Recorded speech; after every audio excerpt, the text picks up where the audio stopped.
ঠেকুয়া একটি জনপ্রিয় বিহারি মিষ্টি। এটি তৈরি করতে খুব বেশি উপকরণ লাগে না, অল্প উপকরণ দিয়ে তৈরি করে নেওয়া যায় ঠেকুয়া। মসমসে খাস্তা ঠেকুয়ার রেসিপি চায়ের সাথে কিন্তু বেশ জমে যাবে। আসসালামু আলাইকুম, স্বপ্না কুকিং এর পক্ষ থেকে আরো একটি নতুন রেসিপি দেখার জন্য সবাইকে স্বাগতম জানাই। আজকে আমি বাসায় তৈরি করব ঠেকুয়ার রেসিপি। ঠেকুয়ার রেসিপিটা অল্প সময়ের মধ্যে বানিয়ে নেওয়া যায়। এটা আপনারা বেশি করে বানিয়ে কৌটোয় ভরে রেখে ১ সপ্তাহ সংরক্ষণ করে খেতে পারবেন। আশা করছি আজকের রেসিপি আপনাদের কাছে ভালো লাগবে।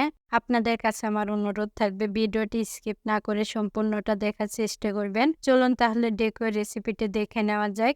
এখানে আমি ২ কাপ আটা নিয়েছি। আপনারা আটার পরিবর্তে ময়দা দিয়েও করে নিতে পারেন। এবার আমি বাটির মধ্যে দিয়ে দিচ্ছি ২ কাপ আটা।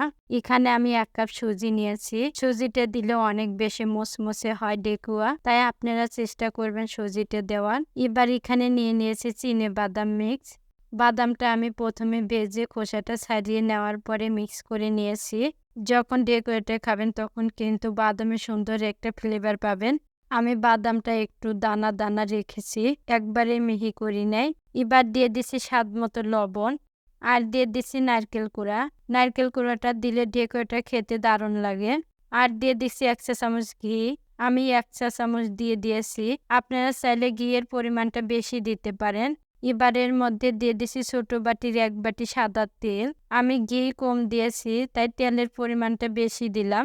এবার আমি সমস্ত শুকনো উপকরণগুলো একটু হাত দিয়ে মিশিয়ে নেব। উপকরণগুলো মিশিয়ে নিয়েছি। এখানে আমি চিনি নিয়েছি ১ কাপ, ২ কাপ আটা নিয়েছি, ওই কাপ মেপে ১ কাপ চিনি নিয়েছি। আমার চিনির দানাটা ছোট, আপনারা একটু বড় সাইজের চিনির দানা নিয়ে নেবেন, ঠেকুয়াটা দেখতে ভালো লাগবে। চিনিটা দেওয়ার পর আবারও ভালো করে ময়ন করে নেব। ময়নটা যত ভালো করে নেবেন তবেই কিন্তু ঠেকুয়াটা ভালো হবে। দেখুন আমি ভালো করে ময়ন করে নিয়েছি। হাতের মধ্যে মুঠ করলে মুঠো হয়ে যাচ্ছে, আবার হাত দিয়ে ভাঙলে তবেই কিন্তু ভেঙে যাচ্ছে। এবার দিয়ে দিছি পানি। মিশ্রণটা একটু টাইট করে রাখতে হবে, এর জন্য অল্প অল্প পানি দিয়ে মেখে নিতে হবে। দেখুন আটার ডোটা এভাবে মেখে নিতে হবে। ঠেকুয়াটার ডোটা টাইট করে মেখে নিতে হবে।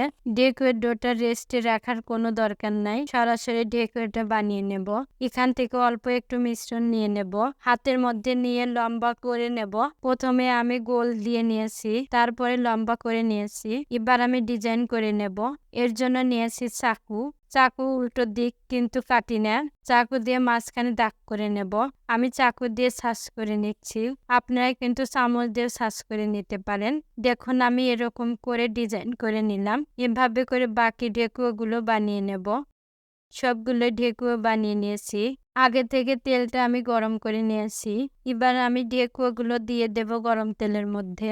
একসাথে সবগুলো ভেজে নেব না, কিছুটা পরে ভেজে নেব। আমি 4টে দিয়ে দিয়েছি।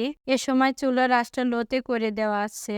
অপর সাইডে উল্টে দিয়ে দিচ্ছি। যারা আমার চ্যানেলটি নতুন দেখছেন তারা অবশ্যই একটা লাইক দিয়ে সাবস্ক্রাইব করে আমার পাশে থাকবেন আর পাশে থাকা বেল বাটনে ক্লিক করবেন। আমি 2 সাইডে উল্টে পাল্টে ভেজে নিয়েছি। এবার আমি চুলাই থেকে নামিয়ে নিচ্ছি। এভাবে করে বাকি ঠেকুয়াগুলো ভেজে নেব। এবার আমি পরিবেশন করে দেখাচ্ছি ঠেকুয়াগুলো কতটা মুসমুসে খাস্তা হয়েছে।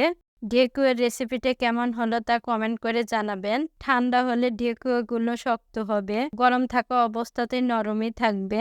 আপনারা আওয়াজ শুনে বুঝতে পেরেছেন কতটা মুসমুসে হয়েছে। দেখেছেন তো বন্ধুরা আজকের ঠেকুয়াগুলো কতটা মুসমুসে হয়েছে।